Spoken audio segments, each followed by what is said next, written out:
Hello friends, welcome to target nurses academy. இன்றைக்கி நம்ம எதை பற்றி பார்க்க போகிறோம் அப்படின்னு பார்த்தீங்கன்னா, ப்ரோமெட்ரிக் ஹார்ட் டிஹெச்ஏல கேட்ட இம்பார்ட்டன்ட் கொஸ்டின்ஸ் அண்ட் ஆன்சர்ஸ் இன்றைக்கி நம்ம பார்க்க போகிறோம். So first question, a nurse who is assigned for constant observation ward to go to toilet, what the nurse will do. So என்ன கேட்டிருக்காங்கன்னா, ஒரு பேஷண்ட்டு கான்ஸ்டன்ட் அப்சர்வேஷன் வார்டில் இருக்காங்க, அதாவது ஐசியூ எக்ஸாம்பிளுக்கு வச்சுக்கோங்க. அப்போ பேஷண்ட்டு ரெஸ்ட் ரூமுக்கு போகணுன்னு சொல்கிறாங்க. அப்போ நம்ம என்ன பண்ணணும், what is the nurse's responsibility அப்படின்னு பார்த்தீங்கன்னா, call the nursing supervisor and ask for replacement. So nursing supervisor call பண்ணிவிட்டு அவங்கள கூப்பிட்டு அவங்களுக்கு என்ன பண்ணணும்னு சொல்லி கேட்டுட்டு ஹெல்ப் பண்ணணும். இதுதான் answer. Next question, why you are giving miotics in cataract patient. Miotic drugs எதுக்கு கேட்ராக்ட் பேஷண்ட்டுக்கு கொடுக்குறாங்கன்னு கொஸ்டின். ஸோ கேட்ராக்ட் இருக்கிற பேஷண்ட்டுக்கு ஐஓபி லெவல் இன்க்ரீஸ் ஆகிறதுக்கு நிறைய சான்ஸ் இருக்குது. அதனால் டு ப்ரிவெண்ட் ஐஓபி, அதாவது இன்க்ரீஸ்டு ஐஓபி லெவலை கம்மி பண்ணுறதுக்காக தான் என்ன பண்ணுறாங்கன்னா மயாட்டிக்ஸ் கேட்ராக்ட் பேஷண்ட்டுக்கு கொடுக்குறாங்க. Next question, after mastectomy which drug you will continue. Mastectomy surgery பண்ணி முடிச்சதுக்கப்புறம் என்ன ட்ரக்கு கண்டினியூ பண்ணணும்னு கேட்டிருக்காங்க. Answer is tamoxifen. எதுக்காக அப்படின்னு பார்த்தீங்கன்னா, it will block the effect of estrogen. So estrogen level நம்ம பாடியில் இருக்கும். ஸோ அதை கம்மி பண்ணுறதுக்காக தான் இந்த ட்ரக் கொடுக்குறாங்க. Next question, action of digoxin. இது நிறைய இடத்துலலாம் கேட்டிருக்க கொஸ்டின். ஸோ இதோட ஆக்ஷன் என்ன அப்படின்னு பார்த்தீங்கன்னா, to increase the contractility of heart and decrease the heart rate. So paediatric பேஷண்ட்டுக்கு மோர் தென் 90 இருந்தால் தான் ஹார்ட் ரேட் மோர் தென் 90 இருந்தால் தான் டிஜாக்சின் கொடுக்கணும். அடல்ட் பேஷண்ட்டுக்கு மோர் தேன் 60 இருந்தால் தான் டிஜாக்சின் கொடுக்கணும். இதை விட கம்மியாக இருந்துச்சுன்னா டிஜாக்சின் வித்ஹோல்ட் பண்ணியிருக்கணும். வேறு என்ன கொஸ்டின் கேட்பாங்க அப்படின்னு பார்த்தீங்கன்னா, ஒரு பேபிக்கு டிஜாக்சின் சிரப்பு கொடுக்குறாங்க, கொடுத்த உடனே பேபி வாமிட் பண்ணிடுச்சு, அப்போ வாட் இஸ் த நர்சஸ் ரெஸ்பான்சிபிலிட்டின்னு அப்படின்னு கேட்பாங்க. நெக்ஸ்ட், அதே டோஸ் கொடுக்கக்கூடாது, ரிப்பீட் டோஸ் கொடுக்கக்கூடாது. எதுக்காகன்னு பார்த்தீங்கன்னா, கொடுத்த உடனே பாடியில் அப்சார்ப் ஆயிரும். நம்ம அதிகமாக கொடுக்கும்போது டிஜாக்சின் டாக்ஸிசிட்டிக்கு போயிடும். ஸோ நார்மல் லெவல் எவ்வளோ அப்படின்னு பார்த்தீங்கன்னா, டிஜாக்சின் 0.6 to 1.2 mg/dL பிளட்டில். ஸோ இதுதான் நார்மல் லெவல். அதை விட அதிகமாக போயிடுச்சு அப்படின்னு பார்த்தீங்கன்னா, that will indicate digoxin toxicity. எந்த மாதிரி கண்டிஷன்லலாம் அது யூஸ் பண்ணுவாங்க அப்படின்னு பார்த்தீங்கன்னா, congestive cardiac failure and heart பிளாக்கில் யூஸ் பண்ணுவாங்க. Next question, in cessation of breathing, அதாவது apnoea, which is the first symptoms. Apnoea இருக்கிற பேஷண்ட்டுக்கு என்ன சிம்டம்ஸ் இருக்கும், ஃபஸ்ட்டு சிம்டம்ஸ் அப்படி சொல்லி கொஸ்டின் கேட்டிருக்காங்க. Correct answer is cyanosis.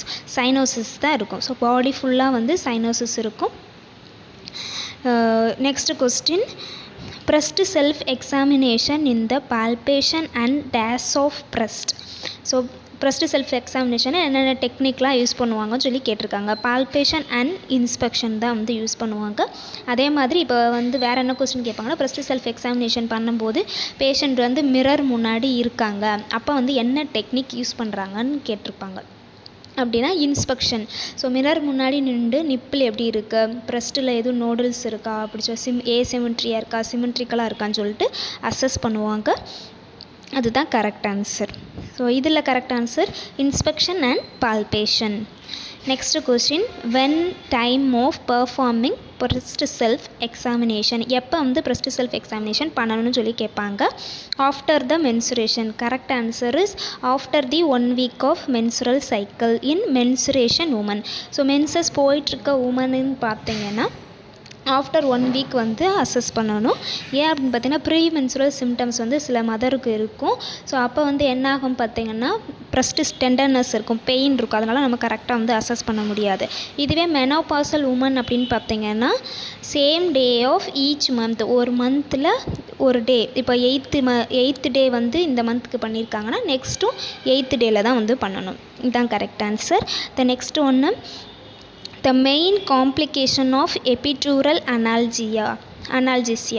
So epidural analgesia கொடுக்கும்போது என்ன காம்ப்ளிகேஷன் வரும்னு கொஸ்டின் கேட்டிருப்பாங்க. Correct answer is hypotension. ஏன் அப்படின்னு பார்த்தீங்கன்னா, we are injecting directly into the spinal cord it may interfere with CSF fluid. So CSF leakage நடக்கிறதுக்கு நிறைய சான்ஸ் இருக்குது, அதனால் ஹைப்போடென்ஷன் பேஷண்ட் போவாங்க. Next question, for effective breathing which is the good position. So எந்த position வந்து breathing difficulty இருக்கிற பேஷண்ட்டுக்கு கொடுக்கணும்னு சொல்லி கேட்டிருக்காங்க. High Fowler's position. High Fowler's பொசிஷனாக 90 டிகிரி ஆங்கிளில் கொடுக்கணும். Next question, why we administer NSAIDs for rheumatic fever. Rheumatic fever இருக்கிற பேஷண்ட்டுக்கு எதுக்காக நம்ம வந்து என்எஸ்ஐட்ஸ் ட்ரக்ஸ் வந்து யூஸ் பண்ணுறோன்னு கேட்டிருக்காங்க. So rheumatic fever may lead to rheumatic heart disease. அதுக்காக தான் வந்து நம்ம என்ன கொடுக்குறோன்னா என்எஸ்ஐட்ஸ் ருமேட்டிக் ஃபீவரில் கொடுக்குறாங்க. Correct answer is to control inflammation of heart valves. ஹார்ட்டில் இருக்கிற வால்வ்ஸில் இன்ஃப்ளமேஷன் ஆகாமல் இருக்கணுன்றதுக்காண்டி தான் நம்ம என்எஸ்ஐட்ஸ் கொடுக்குறோம். Next question, in which condition we have to restrict protein. So எந்த மாதிரி கண்டிஷன் இருக்கும்போது ப்ரோட்டீன் ரெஸ்ட்ரிக்டட் டயட் கொடுக்கணும்னு கேட்டிருக்காங்க. Answer is liver failure and renal failure இருக்கிற பேஷண்ட்டுக்கு கொடுக்கக்கூடாது. Next question, which is not correct in diabetes insipidus. Option polydipsia, polyuria, decreased urine osmolarity, dilated urine. So diluted urine. So என்னென்ன classical symptoms வந்து இருக்கும் அப்படின்னு பார்த்தீங்கன்னா பாலிடிப்சியா, பாலியூரியா, டைலேட்டட் யூரின் இருக்கும். So இதில் wrong answer is decreased urine osmolarity.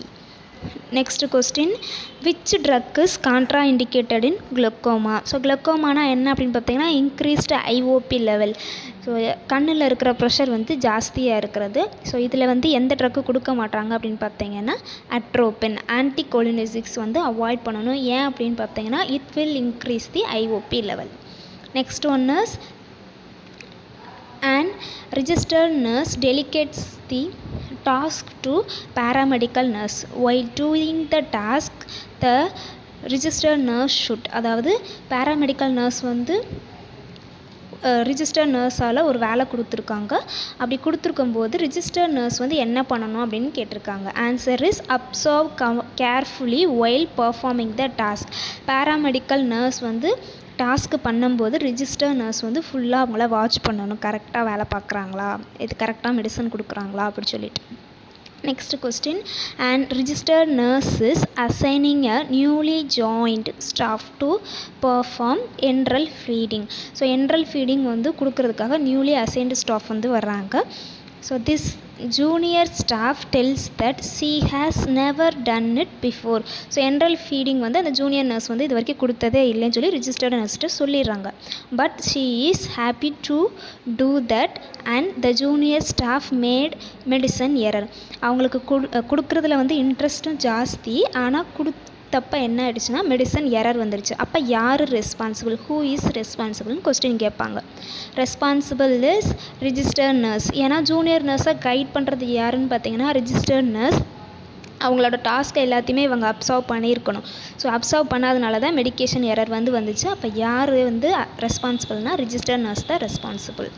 Next question, when the pain medication will be effective. எப்போ வந்து pain medication கொடுத்தா ரொம்ப எஃபெக்டிவ்னு கொஸ்டின் கேட்டிருக்காங்க. Answer is give the patient before the pain become severe. So பேஷண்ட்டுக்கு வந்து pain வந்து ரொம்ப சிவியர் ஆகிறதுக்கு முன்னாடியே நம்ம பெயின் மெடிக்கேஷன் கொடுத்துடணும். அதனால தான் வந்து எப்போயுமே கிளாக் வைஸ் பெயின் மெடிக்கேஷன் கொடுக்கணும்னு சொல்லுவாங்க. அதாவது 6 hourly மெடிக்கேஷன் கொடுக்குறாங்கன்னா இப்போ 1 o'clock மெடிசன் ஸ்டார்ட் பண்ணியிருக்கோன்னா அடுத்து 6 o'clock கொடுத்துடணும், அடுத்து திரும்ப 1 o'clock கொடுக்கணும், அடுத்து 6 o'clock கொடுத்துடணும். ஸோ கரெக்டாக வந்து அந்த மெடிசன் வந்து கொடுத்துருக்கணும் on the dose time. Next question, why monoamine oxidase inhibitor is contraindicated with triamine foot. triamine footல எந்த கண்டிஷனில் எடுத்துக்கக்கூடாதுன்னு கேட்டிருக்காங்க. மோனோஅமைன் ஆக்சிடேஸ் இன்ஹிபிட்டர், அதாவது டிப்ரெஷனில் மோனோஅமைன் ஆக்சிடேஸ் இன்ஹிபிட்டர் ட்ரக் வந்து கொடுப்பாங்க. அந்த ட்ரக்கு கொடுக்கும்போது ட்ரையமைன் ஃபுட் வந்து அவாய்ட் பண்ணணும். ஏன் அப்படின்னு பார்த்தீங்கன்னா it may develop hyper tension crisis. So பேஷண்ட்டுக்கு ஹைப்பர் டென்ஷனை இன்டியூஸ் பண்ணுறதுக்கு நிறைய சான்ஸ் இருக்குது. அதனால் இந்த ட்ரக்கு கொடுக்கக்கூடாது. வேறு எந்த கண்டிஷனில் கொடுக்க மாட்டாங்க அப்படின்னு பார்த்தீங்கன்னா பார்க்கின்சோனிசமில் கொடுக்க மாட்டாங்க. ஏன்னா சிண்டோப்பா பேஷண்ட் எடுத்துகிட்டு இருப்பாங்க. இந்த ட்ரக்கும் அதுவும் கொடுக்கும்போது அதோட எஃபெக்டே இருக்காது, அதனால் கொடுக்க மாட்டாங்க.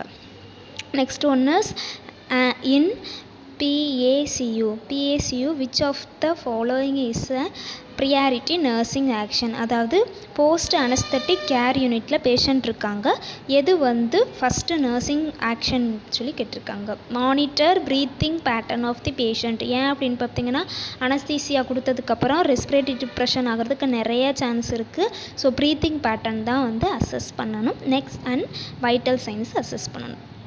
Next question, a patient admitted in the casualty with bleeding, which is the priority? So ப்ளீடிங்னால எமர்ஜென்சிக்கு வந்திருக்காங்க பேஷண்ட்டு, எது வந்து நர்ஸோட ப்ரையாரிட்டி அப்படி சொல்லி கேட்டிருக்காங்க. Answer is to control bleeding. So control of bleeding தான் வந்து first priority in this condition. Next one is 5 ml of morphine. So 1 ml equal to 10 mg added to 40 ml of NS. How many microgram per hour is patient is receiving? So 1 hourக்கு எத்தனை microgram வந்து patient receive பண்ணுறாங்கன்னு கேட்குறாங்க. Answer is 5000 microgram. ஏன் அப்படின்னு பார்த்தீங்கன்னா 1 ml equal to 1000 microgram. So 5 ml equal to 5000 microgram. Next one is blister in which stage of pressure ulcer. blisters formation வந்து எந்த ஸ்டேஜில் வந்து ஃபார்மேஷன் இருக்கும் ப்ரெஷர் அல்சர்லன்னு கேட்டிருக்காங்க. 4 ஸ்டேஜஸ் இருக்குது. ஃபஸ்ட்டு ஸ்டேஜில் என்ன ஆகும் அப்படின்னு பார்த்தீங்கன்னா ஒன்லி ரெட்னஸ் மட்டும் இருக்கும். செகண்ட் ஸ்டேஜில் வந்து blisters ஃபார்மேஷன் இருக்கும். தேர்ட் ஸ்டேஜில் அந்த மசில்ஸ் எல்லாமே அஃபெக்ட் ஆகிடும். ஃபோர்த்து ஸ்டேஜில் அப் டு போன் வரைக்கும் ப்ரெஷர் அல்சர் வந்து எக்ஸ்டெண்ட் ஆகிடும். ஸோ எந்த ஸ்டேஜில் blister இருக்கும் அப்படின்னு பார்த்தீங்கன்னா செகண்ட் ஸ்டேஜ் ஆஃப் ப்ரெஷர் அல்சரில் தான் வந்து blisters ஃபார்மேஷன் இருக்கும். Next one is OS refers to which eye அப்படி சொல்லி கொஸ்டின் கேட்டிருக்காங்க. OSனால் மீனிங் வந்து லெஃப்ட் ஐ, OUனா போத் ஐஸ், ODனா ரைட் ஐ. ஸோ இதுக்கு கரெக்ட் ஆன்சர் OSனால் left eye. Next question, how to check and infant is dehydrated. So டீஹைட்ரேஷனை இன்ஃபேண்ட்டுக்கு எப்படி செக் பண்ணுவீங்கன்னு கேட்பாங்க. So answer is absence of tears while crying and depressed fontanelles. Antenatal fontanelles வந்து என்ன ஆகிருக்கும் பார்த்தீங்கன்னா டிப்ரெஸ்ட் ஆகிருக்கும். அதே மாதிரி பேபியை அழுகும்போது கண்ணிலேருந்து தண்ணி வராது. Next question, a mother complaints that her baby mouth full of white patches and intelligent nurse has to select which drug. So ஒரு பேபிக்கு வந்து மவுத் ஃபுல்லாக ஒயிட் பேச்சஸாக இருக்குது, தட் இண்டிகேட் ஃபங்கல் இன்ஃபெக்ஷன். எந்த ட்ரக்கு வந்து செலக்ட் பண்ணுவீங்கன்னு கேட்பாங்க. Option A streptomycin, option B tetracycline, third one is nystatin, fourth one is Metrogel. So இதில் correct answer is nystatin. Nystatin is a antifungal drug. So அதுதான் வந்து select பண்ணணும். மித்த ஸ்ட்ரெப்டோமைசினும் டெட்ராசைக்ளினும் antibiotics, Metrogyl வந்து ஆன்டிஹெல்மந்திக். ஸோ நிஸ்டாடின் தான் வந்து correct answer. Next one is how to check rehydration in dehydrated patient. டீஹைட்ரேஷனில் patient இருக்காங்க, ஃப்ளூயிட்ஸ்லேருந்து நம்ம அட்மினிஸ்ட்ரேட் பண்ணியாச்சு, பேஷண்ட்டு ஹைட்ரேட் ஆகிட்டாங்கன்னு சொல்லி எப்படி செக் பண்ணுவீங்கன்னு கேட்பாங்க. Answer is check the skin turgor and monitor temperature and moist turgor.